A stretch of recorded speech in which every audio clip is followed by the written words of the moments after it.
আরেকটি বিষয়, মেবি গতকাল থেকে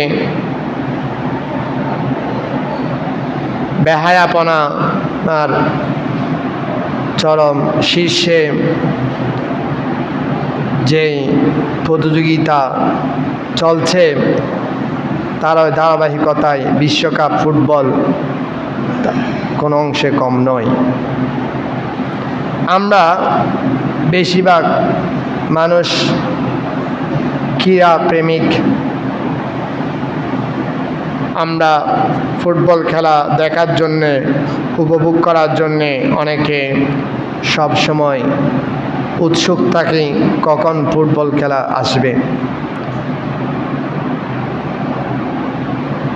আসলে প্রকৃতপক্ষে প্রত্যেক মুসলমানের দায়িত্ব এবং কর্তব্য হচ্ছে তার প্রতিটি কাজকর্ম ইসলামী নির্দেশ মোতাবেক পরিচালিত করা। সকালবেলা ঘুম থেকে জাগ্রত হওয়া থেকে শুরু করে রাতের বেলা ঘুম যাওয়া পর্যন্ত প্রতিটি কর্মকাণ্ড আমাদেরকে আল্লাহ এবং রাসূলের নির্দেশ অনুযায়ী পরিচালিত করতে হবে। ইসলাম বিনোদনকে সমর্থন করে, কিন্তু ওই বিনোদন শরীয়তের মাপকাঠিতে থাকতে হবে। যদি শরীয়তের মাপকাঠির বাহিরে চলে যায়, ওই বিনোদনকে ইসলাম সমর্থন করে না। আপনি এমন বিনোদন করতে পারবেন না যে বিনোদন আপনাকে নামাজ থেকে উদাসীন করে, যে বিনোদন আপনাকে শরীয়তের বিধিবিধান পালনের ক্ষেত্রে উদাসীন করে, এমন বিনোদন আপনি করতে পারবেন না। আরেকটা বিষয়, আপনি বিনোদন করতে গেলে আপনার পোশাক পরিচ্ছদ, আপনার যে ফরজ সতর ডাকা, এই সতর আবৃত করে আপনাকে বিনোদন করতে হবে। এখন যে ফুটবল খেলা চলছে, সে ফুটবল খেলা যারা খেলছে তাদের সতর দেখা যাচ্ছে। আমরা মনে করি পর্দা শুধুমাত্র মহিলাদের জন্য নয়, প্রত্যেক মুমিন বান্দা নরনারীর জন্য পর্দা ফরজ। যার যেটা সতর, সে সতর আবৃত রাখতে হবে। সমপর্যায়ের কারো কাছেও ওই সতর দেখানো যাবে না। মনে রাখবেন, যারা ফুটবল খেলা খেলতে ইচ্ছা হয়, আপনাকে হাফ প্যান্ট পরে ফুটবল খেলতে পারবেন না। আপনার নাভি এবং হাঁটু দেখিয়ে আপনি ফুটবল খেলতে পারবেন না। আপনার ঢাকা থাকতে হবে। নির্দিষ্ট সময়ে, নামাজের সময় আপনাকে নামাজ আদায় করতে হবে। আরেকটা বিষয়, ওই গ্যালারির মধ্যে যারা থাকে তাদের অবস্থা তো আর বলতে হচ্ছে না, সকলে জানেন। তো নিজের সতর ঢাকা যেভাবে ফরজ, আরেকজনের সতর দেখা এটা হারাম।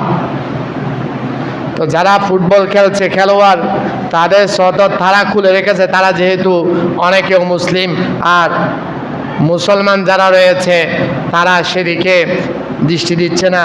তো আমি যেহেতু নামাজ কালাম পড়ি, আমাকে সেদিকে নজর রাখতে হবে। আপনি নিজের সতর যেমন আরেকজনকে দেখানো যাবে না, অনুরূপভাবে আরেকজনের সতর দেখাও এটা হারাম। এই জন্য এই ফুটবল খেলা দেখবেন কি দেখবেন না সিদ্ধান্ত নেবেন আপনারা। আমি বললে হয়তো বা আপনাদের কাছে খারাপ লাগতে পারে, তো আমি বিষয়টা বলে দিচ্ছি। এখন দেখা না দেখা এটা আপনার ব্যাপার। শরীয়তের বিধান হচ্ছে আপনি এমন কাজ করতে পারবেন না যে কাজের কারণে আপনার শরীয়তের বিধিবিধানগুলো লঙ্ঘন হচ্ছে, এমন কাজ আপনি করতে পারবেন না। এই জন্য এই ধরনের নোংরা খেলা দেখা থেকে নিজেকে বিরত রাখবেন এবং নিজের পরিবার পরিজনদেরকে এভাবে গড়ে তুলবেন। এখন যেভাবে নেশা হচ্ছে, খেলা দেখার মধ্যে মগ্ন রয়েছে, এদিকে নামাজের সময় চলে যাচ্ছে, খবর নেই। আমি একদিন বলেছিলাম, আমরা একটা বিশ্ববিদ্যালয়ে পড়েছিলাম, ওই বিশ্ববিদ্যালয় হল রুমের মধ্যে খেলা চলছে। এই সময় এশারের আজান দিয়েছে, নির্দিষ্ট সময় ছিল, সময়ে এশারের আজান দিয়েছে।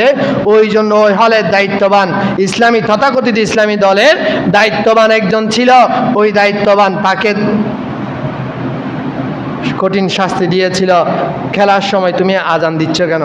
আমরা আজকে একটু পরে পড়বো, নাউজুবিল্লাহি মিন যালিক। এটা নেশা, এমন নেশা যে নেশার কারণে দেখেন একটা ফরজ বিধানকে হালকা মনে করছে। এই জন্য আমাদেরকে আমাদের সন্তানদেরকে গড়ে তুলতে হবে, বোঝাতে হবে। আল্লাহ রাব্বুল আলামিন আমাদেরকে আমল করার তৌফিক দান করুক।